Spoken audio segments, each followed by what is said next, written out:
Hey kids, you guys requested more cooking videos, so I am gonna make a cooking video about how to make buttermilk biscuits. So it's just like regular biscuits, only it's got buttermilk in it. And I'm gonna maybe talk about some science-y facts about cooking, and also just some like tips and tricks about cooking if you're interested in trying this out or cooking in general. I cook a lot, so here we go. So first things first, I'm using this awesome cookbook called Windjammer World, and it's all about sailing. It's very near and dear to my heart. And we're gonna start off with two cups of flour. So as you can see, I've gotten everything out beforehand. So I've got my flour, I've got my baking powder, which is what makes the biscuits rise, along with the butter. I've got salt, and I've got, my butter is actually in the fridge because it's very important when you're making biscuits to have your butter as cold as you possibly can. And I've got my pastry cutter, but you can also just use your hands. I've also got my liquid. I'm going to be using soy milk because I don't really like regular milk. And because they're buttermilk pancakes, no, not pancakes, biscuits, because they're buttermilk biscuits, one way that you can make buttermilk without having to go buy it is just put a little lemon juice in front, like in whatever liquid you're using, whether it's soy milk or regular milk or cream or half and half or whatever. What that does is it gives a liquid for the proteins in the milk or milk substitute to stick to, and it's called curdling. That might sound gross, but actually that's what cheese is. It's just milk curdles that are all stuck together and then aged for a significant amount of time, so it's not as gross as it sounds. Alright, so I'm going to start off with 2 cups of flour. And with baking, it's important that you measure. Science. All baking is chemistry. It's okay if you go a little bit over, but you should try to make things as accurate as you can.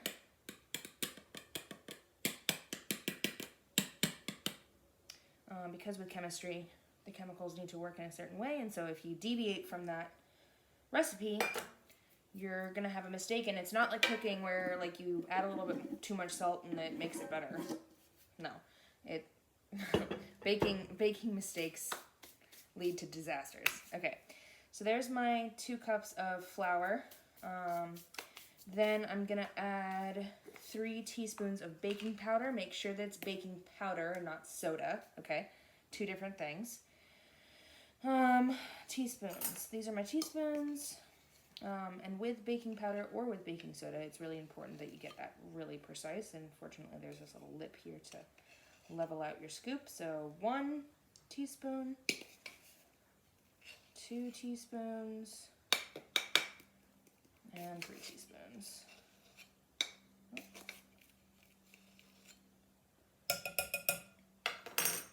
Alright, and then salt. I'm using salted butter, and this salt that we use is Morton's, so it's a little bit more salty than usual.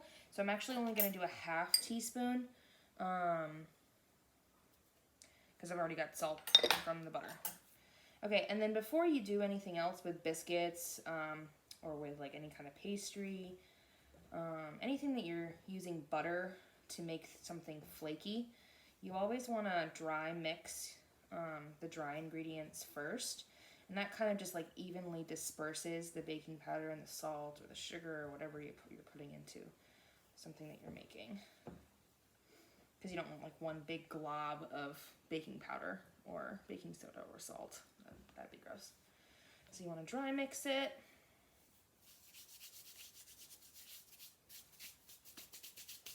Okay, and then it's ready for butter. So this recipe calls for 6 tablespoons of shortening. You can really use any fat that is hydrogenated, and what hydrated fats are fats that are solids. So butter, lard, margarine, like plant-based, like imitation butter, coconut oil, kind of, depending on if it's summer or winter. but you don't want to use like melted butter or olive oil or like vegetable oil or something. Those liquidy oils are non-hydrogenated oils, and they don't do the same thing. So on the butter container, it has tablespoons already marked out. So I'm just going to cut the 2 tablespoons that I don't need. I'm actually going to put that in here because we're going to melt that and brush it onto the biscuits at the end. And then I always just cut up the butter. It makes it easier for when you are actually putting it in the biscuit. And then you want to touch it at as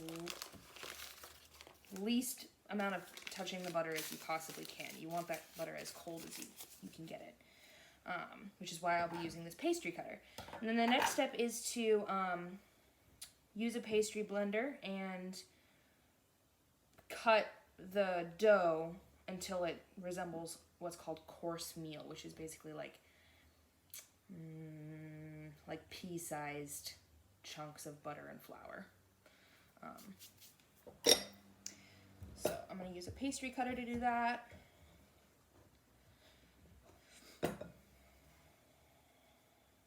You really shouldn't, if you're going to not use your hands, it should just be a pastry cutter. Don't try to use like a potato masher or something like that, because that won't, it'll just get stuck.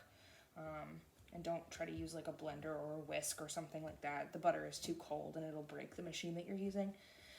So if you don't have a pastry cutter like I have, here I'll show you what you can do. What you do is you just mash the butter in with the flour.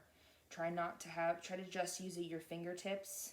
I don't know if you can see that. Try to just use your fingertips and not like hold the butter in your hand, because again, your hands are warm and the butter wants to melt, and you don't want the butter to melt. That's the secret to flaky pastry. Flaky pie crust, flaky biscuits is cold butter. All right, so that's what you do if you don't have a pastry cutter.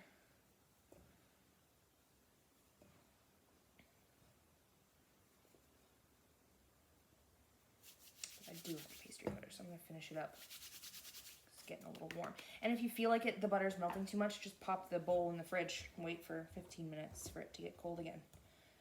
Very easy to solve those solutions. Don't put it in the freezer though, because then it'll cool down too fast. Yeah,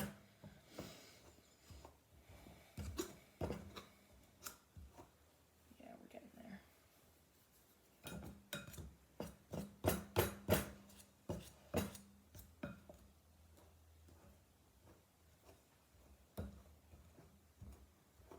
All right, so that's what that looks like. See, now I've got like these pea-sized chunks in here, which is exactly what we want. That's what coarse meal is. And it's okay that they're not all the same size. That's actually preferred. Okay, now what I'm going to do is called making a well, which is basically just make like a divot in the middle of your dough. Then I'm going to do the buttermilk. So I love that flour gets everywhere. It's kind of fun. All right. It says 3/4 cup milk. I'm gonna probably do, and it says only pour in 1/2 cup of milk. So I'm actually gonna just start with 1/2 cup, and then if I need to make more buttermilk, I will. And when you're weighing out, when you're measuring out liquids,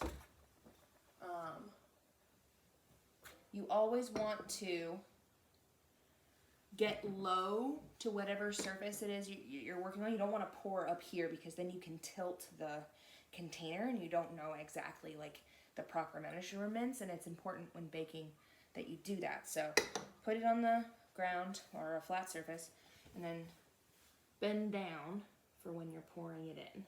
And I'm going to do 1/2 cup. I'm going to leave a little room for the lemon juice.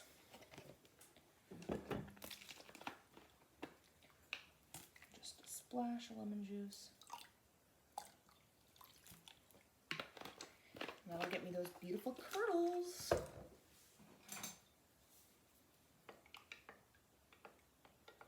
Nice. I don't know if you can see that, but it's kind of curdly. Again, might be gross, but that's exactly how we get cheese. You can kind of see. I don't know if you can see. Yeah, see how it curdles? That's what buttermilk is. All right, so then it says this is when you want to really clean off your workspace and get rid of anything that you're not going to use anymore. So I'm going to do that real quick.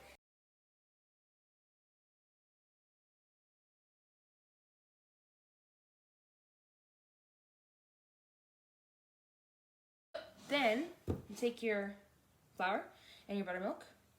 I'm just going to use the spoon. The recipe says to work with a fork. Doesn't matter, you can use your fingers, whatever. And then I'm going to pour that liquid in the center.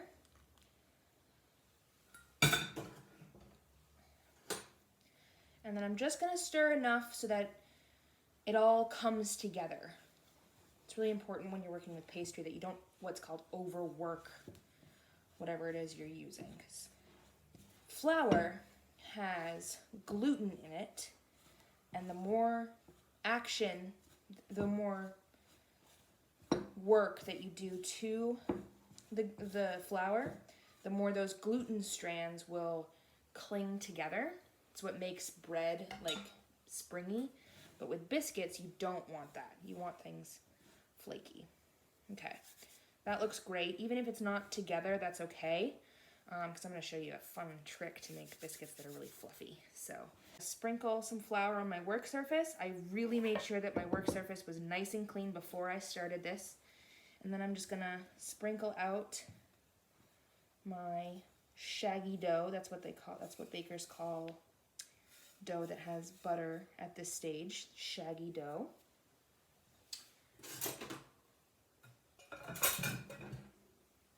Okay, so then I'm just gonna push it together like this, try to work in a square shape, and then I'm gonna try to, I want it to cling together a little bit more than that. Okay, perfect. And then I'm gonna fold it, turn it, flatten, fold it, turn it. Might not seem like much, but just watch this magic. Flatten, fold it, turn it. I'm kind of doing like a combination of a bookend turn and just one turn. Flatten. This is a book turn. You go one side and the other.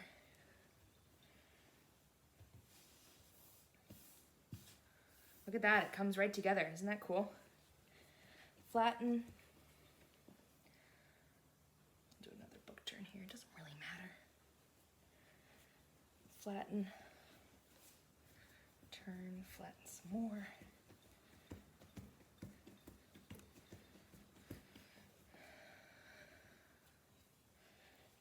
Book turn. Turn. Flatten.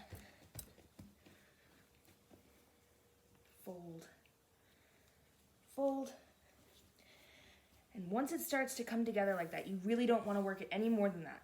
And I'm really bad at not overworking pastry dough because I am very strong, and so sometimes I overwork things. So I'm going to stop there. All right, looking at the recipe. Okay, so this recipe does not call for chilling the dough. At this stage, especially if you've never made biscuits before, if you feel that butter start to get slippery, or if you find that there's butter on your hands, wrap it up in some plastic wrap or a very clean dishcloth or a plastic bag or something, and put it in the fridge for like a half an hour at least, because again, we want that butter to be nice and cold. So then I'm going to sprinkle with some more flour, and I'm going to roll it out. If you don't have a rolling pin, you can just flatten it with your hands. If you're going to do it that way though, I highly suggest cooling it off first, because if you're flattening it with your hands, again, more contact with butter, and so you're gonna get melting more. So I'm gonna flatten it. So it's about a centimeter thick, and I measure that just by how big your fingernail is basically 1 centimeter. So about a fingernail thick. All right, now we're ready. So you can use a cookie cutter, like a round cookie cutter, and cut things out.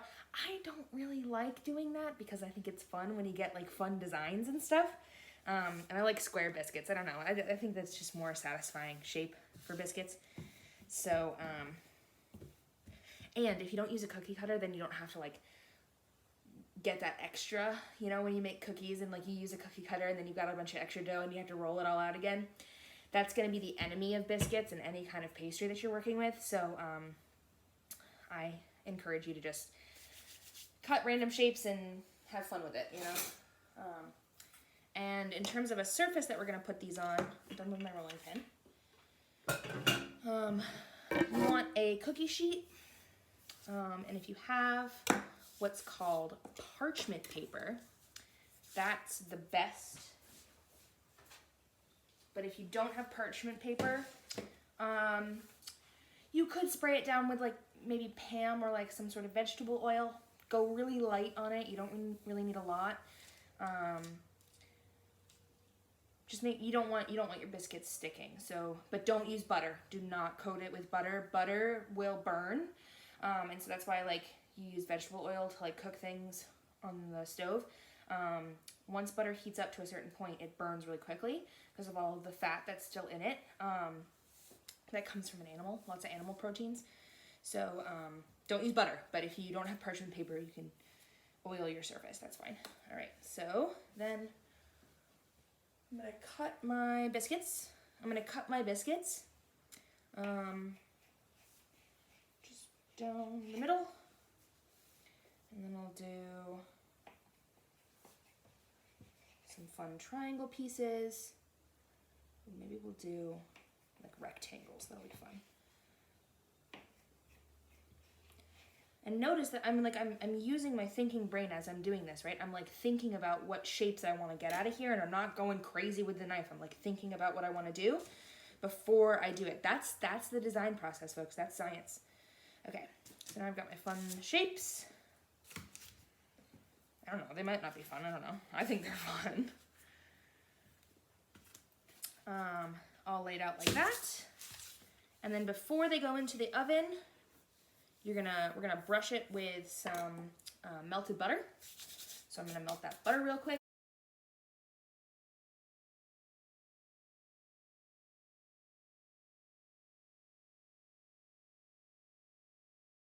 I only microwaved it for 10-second increments. Start with 10 seconds, see if it's melted, go for another 10 seconds. If you hear any sounds in the microwave, take it out. It's really easy for butter, again, to burn, but to also melt and then bubble up and then overflow in the microwave.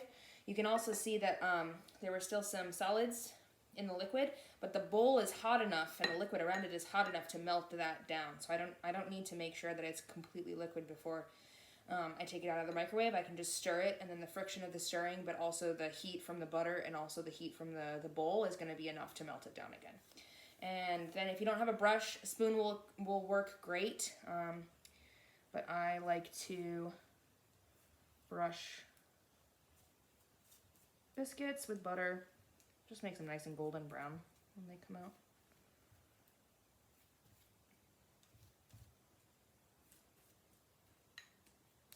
There's no such thing as too much butter. Yes, there is.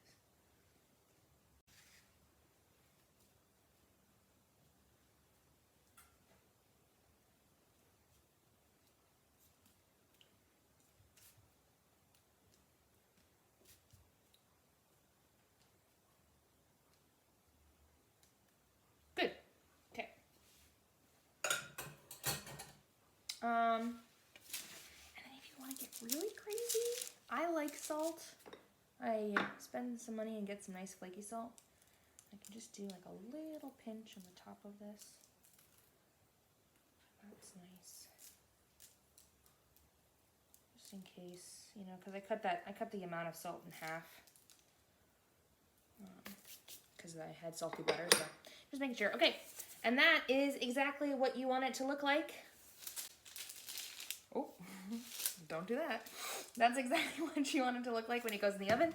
Bake it at 425 for like 8 to 12 or 12 to 15 minutes. Start your timer for 10, check it, come back to it. Like I said, there's a lot of butter in these, and so it's easy to burn, so watch it like a hawk. Okay, so that was 12 minutes, perfect cooking time. What you're looking for is a nice golden brown on the edges, okay? And then on the bottom, you want that nice crisp, more defined golden brown. They're a little light, but I like them that way. And the reason why they didn't puff up as much as they probably could is because I tend to overwork the dough. So the gentler you are, the better result you're gonna get. But look how flaky. Oh, so good. Look at those layers. That's definitely something that we look for. Okay, I'm gonna eat some biscuits because I'm very hungry, but I hope that you enjoyed that, folks. And if you want to see more of these, make sure to let me know what you want to see. I can cook a lot of things, so that's your challenge, is to just tell me what you want me to cook, and I'll try it. All right, peace, folks.